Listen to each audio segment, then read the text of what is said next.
Omulungi atulaba tuli wano mu kukyala kw'omukyala Nalukenge Roshan. So ndoza smile ogirengera bulungi nnyo omukyala amaze okubeera nga anyuma kye tulinze ye muko mu lujja luno essaawa yonna agenda kubanga ate atutuukako. So bannaffe mwenna abatasobodde kubeera wano njagala okuba nga mbategeeza nti buli kimu kitambula bulungi. Mukama yeebale olunaku lwe luno. Amannya nze Nalukenge Roshan n'erya Nalongo nalyo lyange. Abalongo bagamba ki? Abalongo balungi sebo.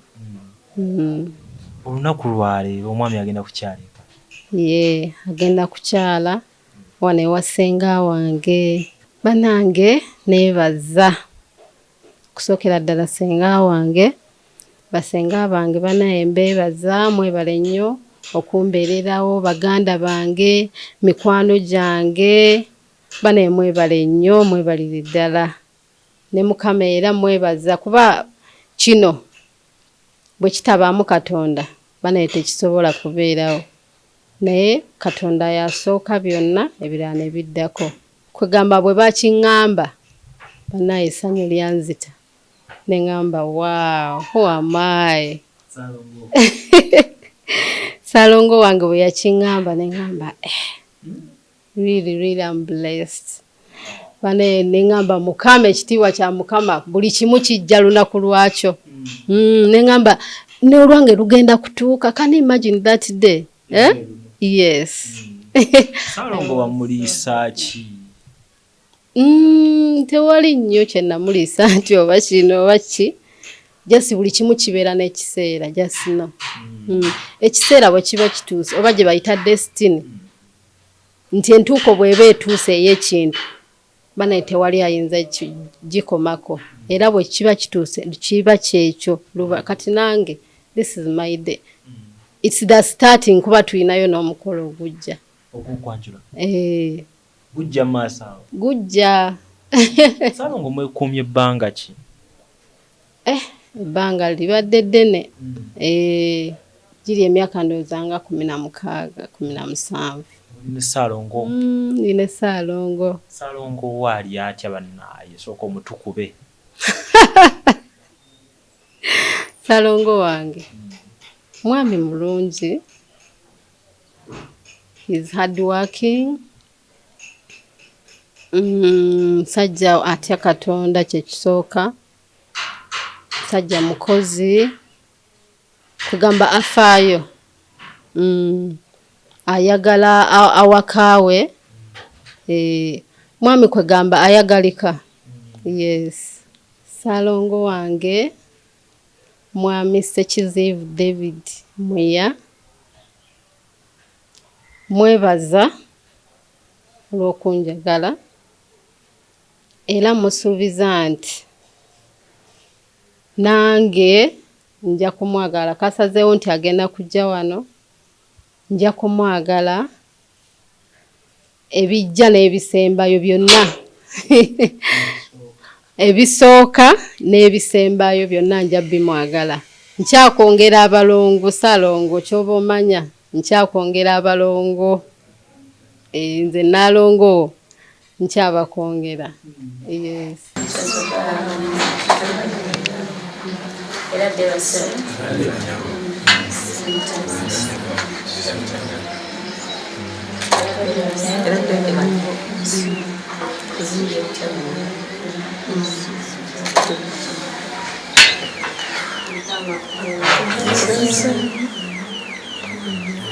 Balono mukuwala basenga nomuzoge onyorako olunaku lwaleero omulimu ogusinga waabwe bakwandiza bagenya ate ne bamala babuzaako ne bagenda. Temugenda kuwangala nnyo wano muterekera embeera yonna mulabanga wano mugenga ng'ejuliza mungi. Nsanyusa nnyo okubalaba.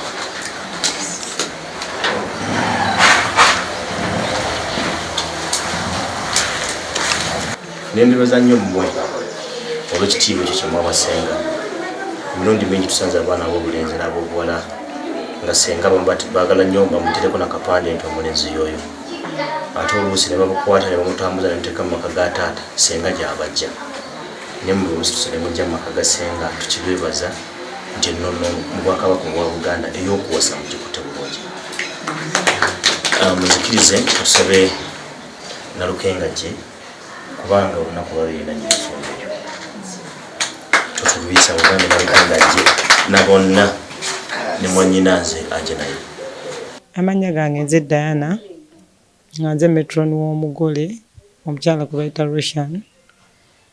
Roshan kyemumanyiiko mukyala musabi, mukkakkamu, mukozi, mukyala atya Katonda.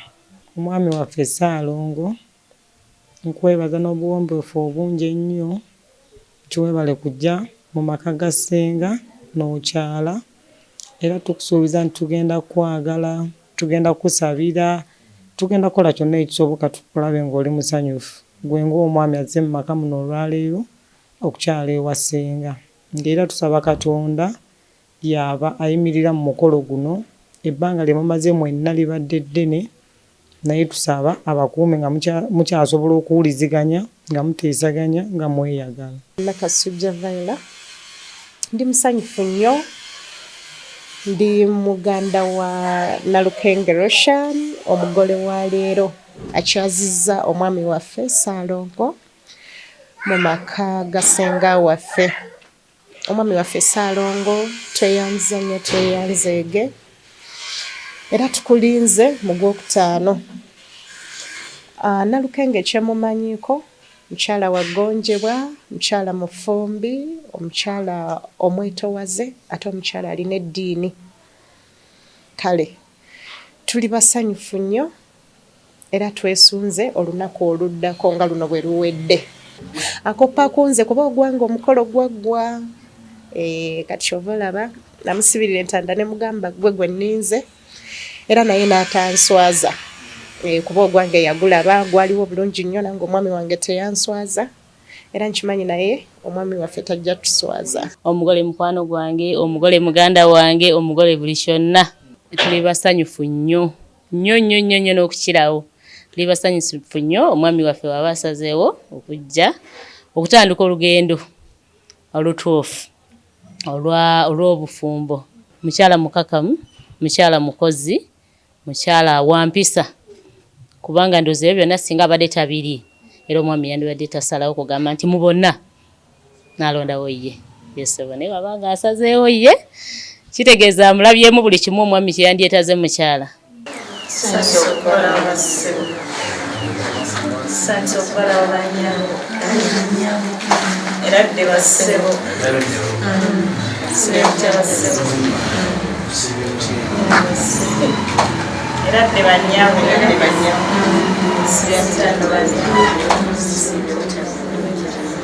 Ensonga esinga okuba nga nkulu nnyo awaka wano ntegeddeko nti yabuwangwa nnono nga bwe mwantegeeza era nsaba nannyini ensonga eno ate ye ayanize mu ngeri y'enjawulo.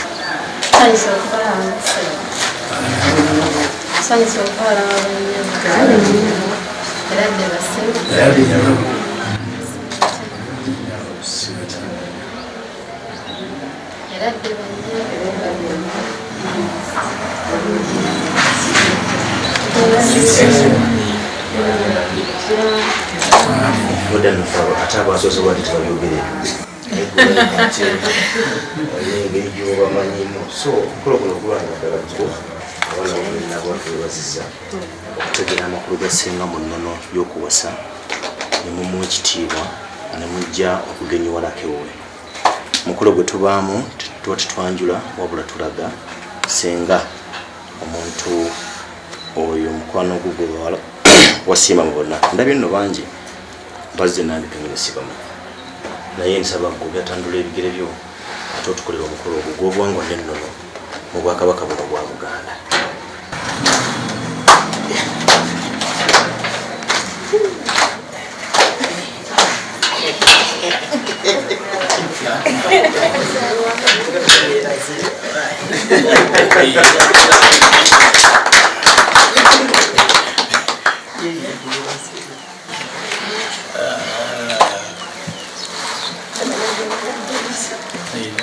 Tata adresi nga basenga kati munange senga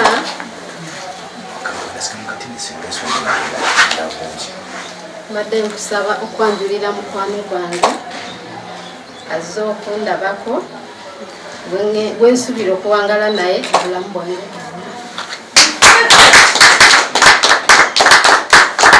Sanso okulaba ssebo asenga era dde nnyo ssebo sibetya ssebo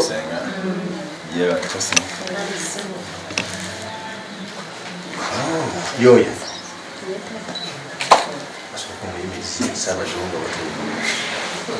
kimukana yajjanyire tulabe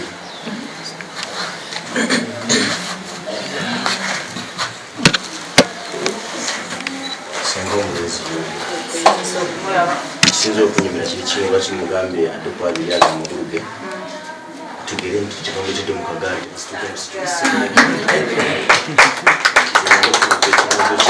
ekyamazima omulizi senga omusiimi omwana wange kasitaba nga asiimye asabe omwana omuwala okunoomulina namutegeeza nti omukolo guno mubuwangwa nenogwe gusinga n'obukulu mu giri gyonna bwe tuba tuwasa mu Buganda bagamba okuwasa kuba kutta kyama era ekyama kittibwa abo ab'ensonga naye tulina bwesobola kutta kyama nga kyasansira okuba kyatambula dda emirundi egisinga abamanyako ensonga ebasobola ogikomyawo yensonga lwaki tubeera na mukasolya ka nnyumba ekyama kitusobola kittira abweru nsaba mutegeere ttonotono ku mwana omuwala oyo manyi nti amanyamiza nakuba omuganda singa ogamanya nga mwamuteekako n'agamu neffe awaka wano yamanyibwa nti Nalukenge olw'obukkiriza bwe tulina ne bamutuma ya Roshan ate yagenda okudda n'afuna ekitiibwa kya Nalongo kale no nitubeera nga tumuta Nalongo Nalukenge Roshan omwana omuwala oyo muwala w'omugenzi Avoleso Kibirige agalamidde egatenda awo bwatyo nno abeera yeddirangeyo ebingi tuli bimanya bwe muliba nga musazeewo tubimanye omwana omuwala ebbere lyayonka tuli bante ndakwebaza singa tweyanziza okutukkiriza okujja kubanga singa sigwe kutukkiriza negwe twogerezeganya naye teyanditulabe tweyanziza nyo tweyanzire no ku saidi eyaffe mwanyinaze sinza okunsanyusa nti mukwano gwaffe erinnya erya Nalongo yalyogera naye olwaleero naffe twesoboddeyo abamutuumisa erinnya erya Nalongo era senga tusaba tusonyiwe tetwasooka kukubuulira nti ffe tuli muwadde naye olw'ensonga eyo nti mwakkiriza ne muli muyita twagala mutegeerere ddala nti ffe twamutuumisa erinnya erya Nalongo saidi nnya eyaffe wanyinaze Sekizivu David Muya tuzaalibwa omugenzi Muya jjajja waffe ye mugenzi erya Saafu Sekizivu Musoke ndiwulira agalamidde embalwa ffe tweddira nkima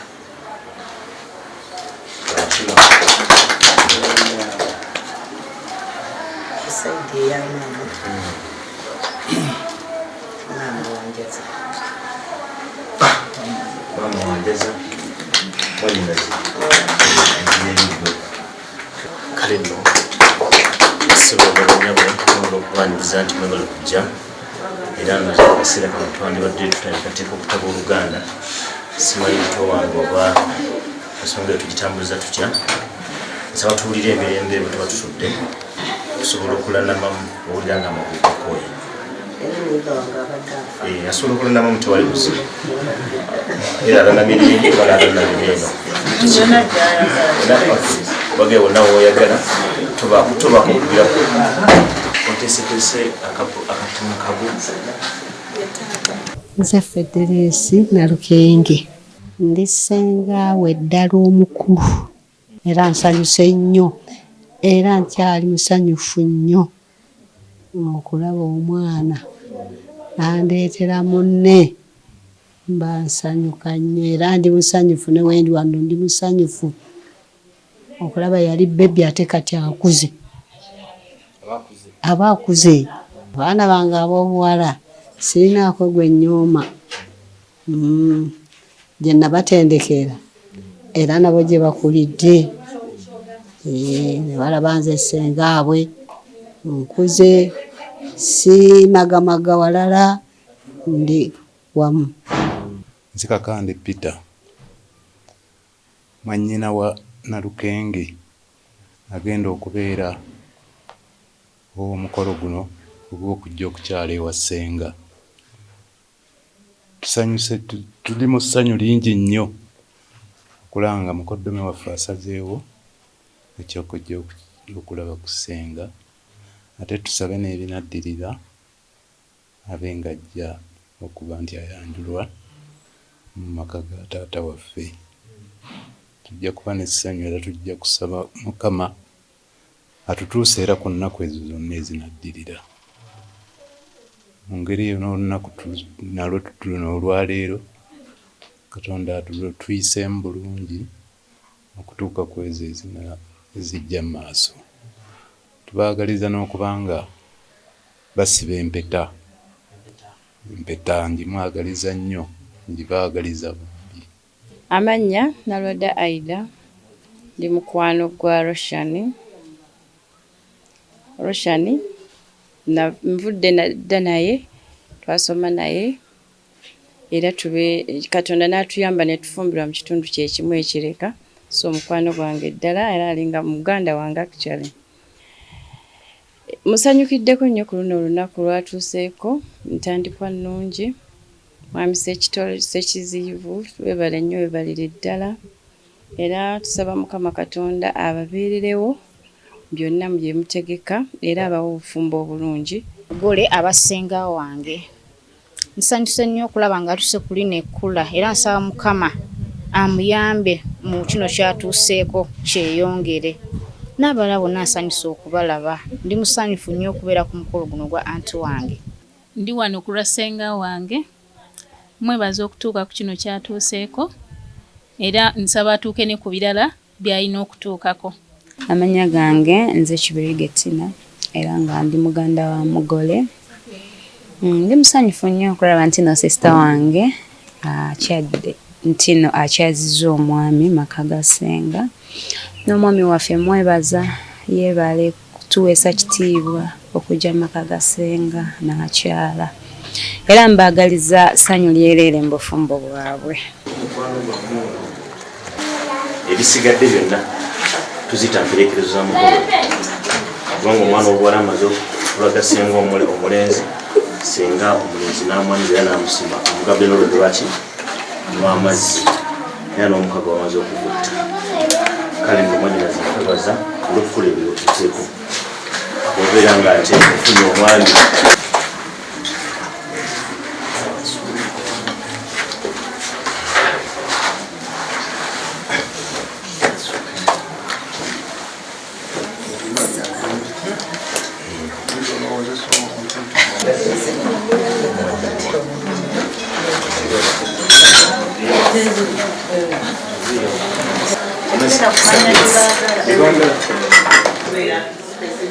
Just shame that the child was a much in the